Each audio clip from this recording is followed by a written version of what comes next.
มื้อนี้เด้อ สิมาบอกข่าวไล่น้องหยังก็ น้องเบย น้องเว้ยมาบ่ได้ทางพ่อบ้านเพิ่นบ่ครับเด้อครับอันนี้ได้จังหวะมาบอกทางลูกเพิ่นก่อนเนาะแล้วพ่อเพิ่นก่อนคงว่าสิได้ลูกอยู่บ่ได้ติ คงบ่ได้เนาะ ผิดหวังเนาะ เดี๋ยวเขาว่าพี่ต้องช้ำเท้าเลย สิว่าได้นี่บ่ซะเนาะประเด็นบ่จิตนี่เนาะผิดหวังซ้ำเท่าบ่ซะเนาะ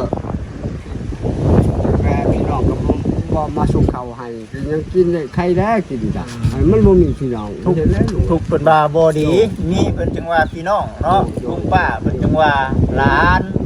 ลูกหลาน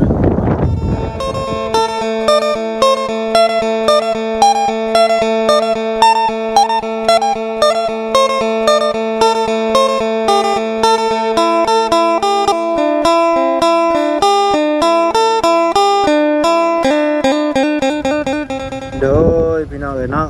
ตกค่ำแรงมาบัดนี้ก็ได้คือลมหนาวแท้นี่เนาะ มียักษ์มันนี่คนบางน้ำเนาะต้นหนาวเด้พี่น้องเอ้ยเนาะกำลังหากะมาพี่น้องเอ้ยเนาะหากะมาแต่หาน้องเอาเว้ยพี่น้องเอ้ยโอ้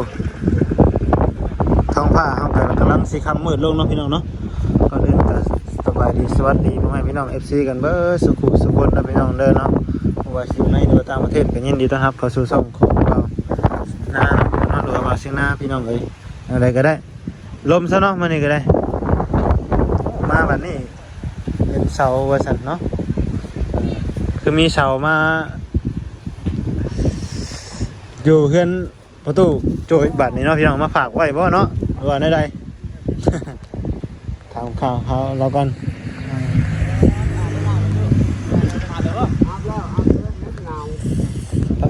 คือลมหนาวแท้นี่เนาะโดยสบายดีสบายดี แต่เก่านี่โอ้ยเนาะอาบบ่ โอ้จะเก่าเอาเลยมึงมีหนาวมีซ้ำเท่าตลอดเลย ตลอดดิไปอาบน้ำก็ยากเนาะหนาวบ่ ได้เสาเนาะประตูเขามาฝากไว้บ่ หนาวบ่ มันมาพาไว้ เขามาฝากไว้ โดย โอ้หนาวเนาะ อย่าเสีย อย่าให้มันเสียเลยเนาะสบายดีเด้อสบายดี กล้าได้อยู่ครับ ใช่ป่ะตา มาตาเมื่อได้มาตาบ่นะแม่เนาะเอามายังอ่ะ บอลันบอลันนี่เลย มายัง มายังมาดิเราเล่นกีตาร์นะมายัง บอได้เหรอ มาเจ็ดสิได้คุณบ่สำคัญนี่เนาะมันว่าบุญเผยครับบ่าวเซนนะเนาะคืออันน่ะจักแท้ แล้วผมแบบคุณเนี่ยจะมาแล้วคุณ ๆนะ มันจะหาคือเจ้า จะมาเฮามาจักเทื่อแล้ว เจ้าคอยผู้ชนเห็นจะซื้อคนมีตาบอดเนาะ เหรอ ตาบอดไรตาบอด บ่คำมาจักเทื่อบ่คำ ลายเชื่อเนาะหากว่าพร้อมไปชื่อบ่หันยังตาบอดเลยนี่ฮะไก่ เห็นหน่อยตาดีเนาะ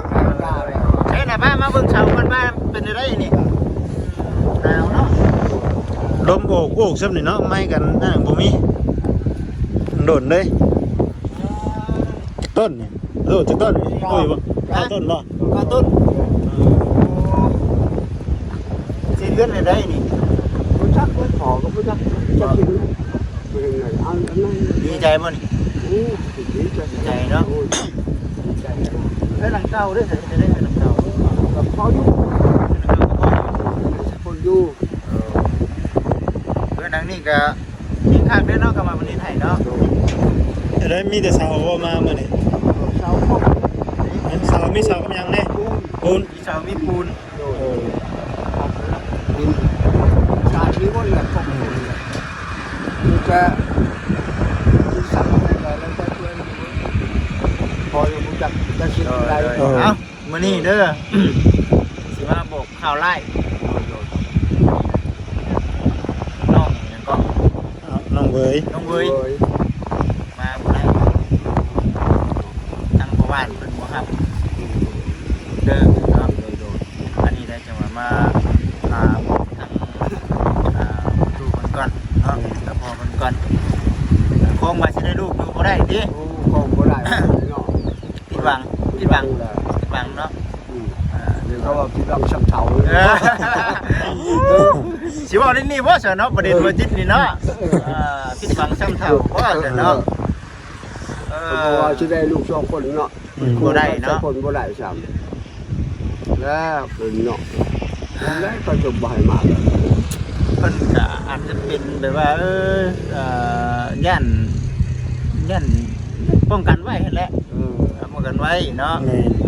เฮาก็บ่จัก เพิ่นก็บ่ฮู้ที่ไปที่มาของทั้งน้องเพิ่น ไก่ได้เปิดสิโหดธรรมดา ใกล้ตัว ไก่ทั้งไก่ทั้ง เจ้าเคยฮู้เพิ่นมาก่อนบ่พ่อตุ อันนี้การคุณมาพิชีมาขายพิชีเด้ เพิ่นมาขายสิ มาพิชีแล้วก็มาเรื่อยๆใส่คนนี่ได้มาขอกินเขา เอามาข โอ้ อ แล้วเขากินข้าว ให้เลยแล้วมันเรื่องอะไรมันจะมาเลยก็เนี่ย มันฮู้เนาะเคยฮู้จักแล้วอยาก พ่ มา อก็คือน่าสงสารคือพ่อถูกก็คือว่าดิพ่อถูกหันแบบนี้แล้วเลยพ่อสงสาร ว่า เรานำกัน ถือว่าผิดเนาะผิดหวังเนาะเจ๋งบ่ใช่นะ เจ๋ง บ่สิได้เจ้าบ่ใช่บ่ใช่บ่ค่อยเจ้ามันมูแล้วสิมาผูกแขนคือว่า ที่มาสิได้ลูกเลยว่าสิมาผูกแขนได้เนาะ โดย ผูกแขนทำเอาเนาะได้ครับเนาะมีแต่คุณได้พังไปซั่นเนาะ โดย เพราะว่าทั้งบ้านเพิ่นบ่อนุญาตแม่โทรไปบอกทางบ่ละเนาะให้ทั้งเขาให้เพิ่นมาเอาบ่ได้เครื่องของ นี่เรื่องแล้วพอเรื่อง เงินไว้เดือนเลยจะต้นก็นับเบิ่งดูหาเก้าต้นนับเบิ่งดู เก้า นับเบิ่งดู จะขึ้นไหมโค้งลุ่มนะ สอง 3 2 9บ่ที่จองบ่ สิบประมาณ10โล สมัยก็มีเนาะก็บ่ได้บาทเนาะบ่ได้บาทโอ้ย ถึงสถานแล้ว ดีใจ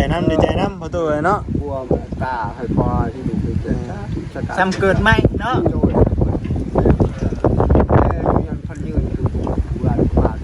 ปลอดภัยเอาเลยสาธุ จ้าถูกเนาะ ซ้ำเกิดใหม่มาสั่นพี่น้องเอ้ยไปพี่ไปคือรู้สึกสิหนาวๆแท้เนาะ ไปเป็นแล้ว น้ำได้นี่ เอาไปแล้วจะ แม่ ได้ น ดี บ่ เอาไปแล้ว ไปตัวบ่ บ่เอาไปตัวแล้วลูกไปเอาเลยแล้ววันนี้มันเสียยังเปียกๆอยู่ แม่นบ่พี่มาอยู่นะ เฮ้ยเบาสิหน้านั่งตีนกี่ได้ตัวเอ้ย แค่นี้เนาะ โย นี่ก็ไม่คงไม่ไผนำแน่เนาะ การติดทันแล้วนะ โอ้คักเนาะ มีเช่นนี้ ลุ่ม ของหน้าของในได้มื้อนี้ให้ทั้งอันน่ะพ่อจ่อยนะเลาะเบิ่งก่อนเป็นได้มื้อนี้คือเลาะเบิ่งตัวนี้บัดนี้มาเลาะเบิ่งอันน่ะของน้ำภาษาบ้านพ่อเอิ้นว่าได อันนี้ก็วิดแปะ ฮะ วิดแปะ วิดแปะ บิดเปะ วิดแปะ แปะมัน บิด แปะ แจ๊ วิดแปะ วิดแปะ วิดแปะ วิดให้พอแปะ วิดแปะนะ ยากเนาะ ยาก บิดแกะ เราถึง เราเถอะพี่บัดนี้โอ้คักแท้นี่เนาะโอ้ตัว ตัวจูไพ่ระวังนะลมมาสีประตูเอ้ยอะไรเนาะ เป็นจังได๋ล่ะ คนนะ ตัว แล้วพอเอาเป็นถ่ายบ่ใช้มีช้อนนี่พอมัน ได้แค่ก็สิได้แค่ พอว่าสิเฮ็ดสิสิ เอาได้ยินบ่ ก็ใช้ว่าให้นั่งสิว่ะนั่นบ่ เอาได้ยินบ่ พอบ่สิบ่ได้ว่ะ โอ้ พอบ่ก็ เอาแบบตุ๊เลยมันบ่โอ้ยได้เด้คิดเนาะเกิดมายังบ่เคยอยู่เทื่อเด้ บ่เคยได้บ่ใช่ว่านั่งสิว่ะพอคือว่าผู้ชมเหลือก็โทรนำ โอ้ย ผู้เฒ่าเนาะผู้เฒ่าเคยได้ของน้ำพี่น้องเลย เฮ้ยได้ของน้ำ พี่จะซักมาเฒ่าของป้าเขาลุง คักๆบัดนี้เนาะลม เอาวางลมตี ลมแห้งแท้นี่เนาะโอ้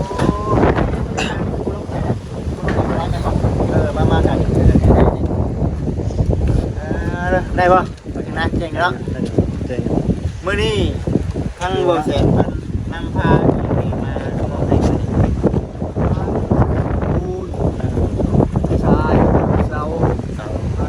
บอกชาย บ่ได้เนาะ ไม่เคยสั่งว่าสร้างขึ้นมาแล้วบืน สร้างขึ้นมาโยบ่มันตั้งบ่ สร้างขึ้นมาจัดการให้เป็นบ่ สร้างคน สร้างคนแล้วสร้างน่ะ นี่แล้ว สร้าง3คนบ่สั่ง โดยบ้านบ้านของเรา ค่าจ้ค่าจ้างสร้างนี่มีแล้ว เพิ่งเราแล้วก็เขาบอกเส้นเราเองก็เปิดจะแสดงเพิ่งเราบอกเราบอก จังไดก็ตามแต่เนาะแล้วก็ดีเนาะแล้วเป็นพ่อเนาะอ่า นี่พอรู้เรื่องที่เขาเข้าใจแล้วพอละ ผมใครกูเก่าหลาย โอ้ยหันได้ก็ลบสิกะตัวเล่จะว่าสิตกแท้กับบ่ตก ตาก็บ่ค่อยเห็นหุ่งตะกี้เนาะ ตาก็ไม่ถูก ได้ยินแต่เสียงสังกะสีต่ำอยู่ มันจะทำไปขายไปยังกะพอลูกหวานเนี่ยบ่แซนบ่เก็บเอาละไปใช้ เก็บมา ก็พอขมางได้เลยขมางมันอยู่บ่หันจังเลยสัญญาณนี่กำลังตั้งสัญญาณนี่จังว่าโอ้เพิ่นขออยู่ เจ้าย่างเข้ากันฮิตบ่ตะกี้ เขาไปปุ๊บ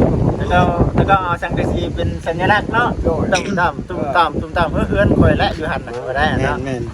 บ่ใช้บ่ใช้ไปบ่จักเหือนโอ้บ่จูงมาตายว่าพุ่นเหือนด้วย เนาะหักมันนี่คือล้มแท้มันนี่บ่ จัก มาบ่ได้ล้มมันนั่นพี่น้องเอ้ยเป็นนี่ได้เนาะ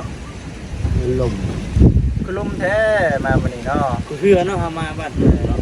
รถกูเชื่อ คือว่าเพื่อนนี่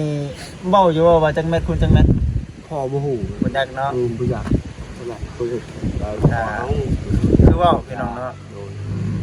เป็นบ้านหลังแรกเลยแหละที่แบบว่าโอ้ อยู่ในหมู่บ้านนี่ ถ้าชาวบ้านก็สิแบบอ๋อต้องดีใจนำโอ้เราคือเป็นนั่นแล้วบ่ซั่นจากเฮือนน้อยๆคือเฮือนใหญ่แท้บ้านนี่ ตกใจเด้เนาะชาวบ้านตกใจเด้ ชาวบ้านก็ตกใจ แต่ว่าดีขึ้นหลายเนาะ พม่าก็คุยพม่าก็คุย ปัจจุบันนี่ก็ถือว่ามี แบบนี้แหละ มีที่ทางเป็นของตัวเองเนาะ กูยัง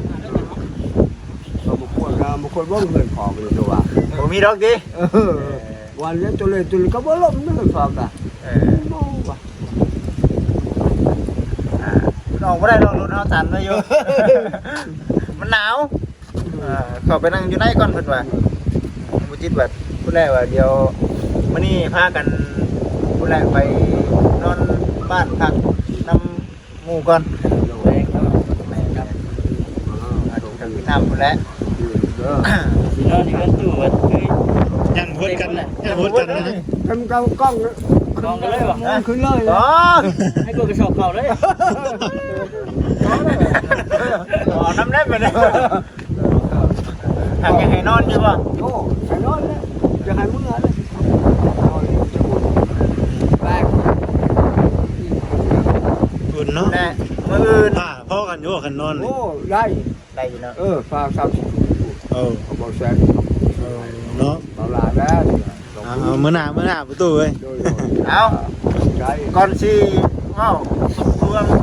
ความจำก่อนลูกชื่อว่าจังได อะไรละลืมแล้ว มาคิดวันนี้ดิ ลืมแล้ว ลืมแล้ว มึงเงยน้ำเศร้านี่ก็บ้ากับปูนะ เนาะ เออเนาะ วันนี้ดิ มอบไปเนาะ วันนี้เนี่ย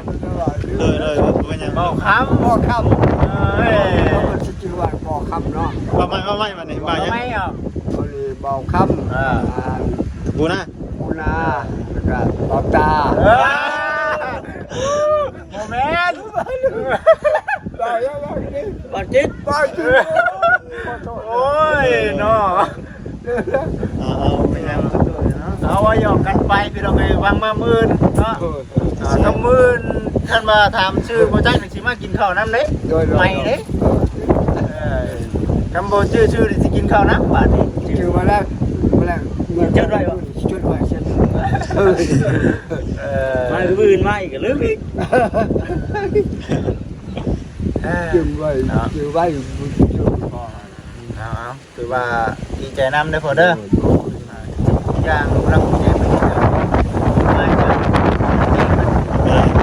ล้มแท้ มันปีแบ่งให้ย้อนว่าครอบครัวเราลำบากเนาะมันยังไงครอบครัวจะพบลำบากแล้วก็ยังที่อนาถาดิ โอ้ย เพิ่นให้มากันรักษาไว้เนาะรักษาไว้ มันเป็นเรื่องเป็นชาติเลยที่มันหกบดเดียวนะ อันนี้แผ่นเบิดบัดนี้เนาะโอ้สีทางเนาะกว้างเติบได้บัดนี้มาบัดนี้นะ แม่พี่น้องก็บ่มาส่งข้าวให้ยังกินได้ใครได้กินจ้ะมันบ่มีพี่น้องเห็นแล้ว ถูกเป็นบาบอดีมีเพิ่นจังว่าพี่น้องเนาะลุงป้าเพิ่นจังว่าหลานลูกหลานยังเฮ้ยดิการแคบเจ้าของน้ำมูได้เนาะ คือว่าอนาคตเห็นบอกก็ว่าเอากำลังมาเป็นลูกให้จ้ะย้อนว่าจะได้เป็นลูกแล้วคิดนาน เพราะว่าคิดว่าตัวเองเคยทุกข์มาก่อนว่าซั่นเนาะ พ่อทุกมาก่อนซับในกระเช้าไปหาขอทานมันก็เป็นลูกผ่านแล้วพอย ขึ้นไปนี่กับน้องเพิ่นน่ะ พอไปครั้งนึงว่า ชาวบ้านเพิ่นนั่นไหน พ่อบ้านโทรว่ามาไว้เด้อว่าคอยร่วมถาว่าพอรู้บอกใส่ว่าถาไปจะได้ชื่อว่าพอกับบ่ฮู้นะมันเลยมีข่าวพวกลูกมาว่าบ่ให้มาเลย แม่ตัวนี้เฮาสิไปเว้าทางพ่อบ้านเพิ่นบ่ได้เด้อพี่น้องเด้อเพราะว่าเอาบอกขออนุญาตซะคือทางพ่อนี่ฮู้จักอยู่แล้วเนาะแต่ว่าแบบคือสมมุติแบบคือเฮานี่ใครก็ตามแต่เนาะอยากมาอยู่นำเฮามาอยู่ทางที่เฮานี่บ่จักว่าไปทางอีกเขานี่เป็นแนวใดก็สิเอามาอยู่เฮือนนำนี่มันก็อยากขึ้นหลายอยู่ได้เนาะไปหันไปนี่มาเฮาบ่ได้หาผู้ชอบบัด แม่นเจ้าสิครับใครสิรับผิดชอบติไปหันไปนี่มา เอาเจ้าเอามาดิซั่นนะลองดูหันเด้อบ่คำเด้อเจ้าไปยืนน้อยหันซะ เนาะว่าได้บ่ว่าจังได๋ 15 จะนำเนาะจะนำได้ดอกบ่ทำเลยเนาะแล้วเฮาก็เดี๋ยวสิได้พากันเมื่อมื้ออื่นพุ่นได้สิได้มาเยี่ยมมายามวันนี้ก็ถือว่าเด็กลาเฮทรายปูนไปทางเสามีครบหมดแล้วโอ้มันก็คักซะแล้วมันเหมือนว่าผิดหวังซ้ำเท่าได้ดิเพิ่นว่าสบายซ้ำเท่า สาธุเนาะบ่เนาะ เอาดีได้เนาะ จะดีคุณงานสงสารขอจ้าการหาคุณรับรวยคุณนอนคุณให้พันดีโลดจ้าสุข นั่นแหละไปเลยเอามาเสือมาพอเสือหน้าบัดนี้ก็ได้เด้อพอเด้อสิได้กดตัวมือได้ สิได้ไปอันมืดพุ่นน่ะเนาะเลย มือ ทุกสิ่งทุกสายให้ ๆ ดีแห้ง แล้วขึ้นนอนหนาวแล้ว เอาได้เอาได้ พออยู่ตารางหนาวได้นี่เนาะ โอเคพ่อสบายดีสบายดีอยู่ดีมีแห้งทางน้องเพิ่น ปูนเนาะ น้องเพิ่นก่อน พี่น้องเอ้ยปูน ปูน กาสิงสีเขียวทางบ่เซนเพิ่นเอามาเนาะถือว่าลายอยู่ตู้บ่ตัวในเพิ่นก็แม่นบ่ ใจลุงเก่าบ้านหมดเลย22 โอ้แม่นเบิดเนาะนี่ก็แม่นเบิดนี่มันคือลมพัดได้นี่เนาะพวกบ่นี่ว่าได้ไหนหาตุ้มเจ้าบ่เด้อพอเด้อลูกไปกันเด้อบัดนี้เด้อมื้ออื่นโดยอยู่ดีมีแฮงเนาะโอเคพี่น้องเนาะมื้อนี้ก็ทางเฮากับทีมงานก็สิได้ไปหาที่พักที่เช้าก่อนว่าซั่นเนาะพี่น้องเนาะจังไดก็ฝากพ่อแม่พี่น้อง FC มาเป็นกำลังใจทางทีมงานเฮาหน่อยเด้อพี่น้องเด้อเนาะจังไดก็คลิปนี้ถ้าผิดพลาดประการใดทางว่าเสียงไหนยังก็ขอโทษขออภัยหลายๆเนาะพี่น้องเนาะหลังนี้หากมาแต่หาทางน้องเวยเพิ่นพี่น้องเนาะเรื่องราวเพิ่นว่าคือนอนเครือแท้นอนเครือว่าพี่น้องเนาะโอเคซะพี่น้องเนาะทางวันนั้นเองขอลาพี่น้องแล้วก่อนพี่น้องเนาะสบายดีอยู่ดีมีแฮงเบ้อสุขสุขคนเนาะพี่น้องเนาะโดย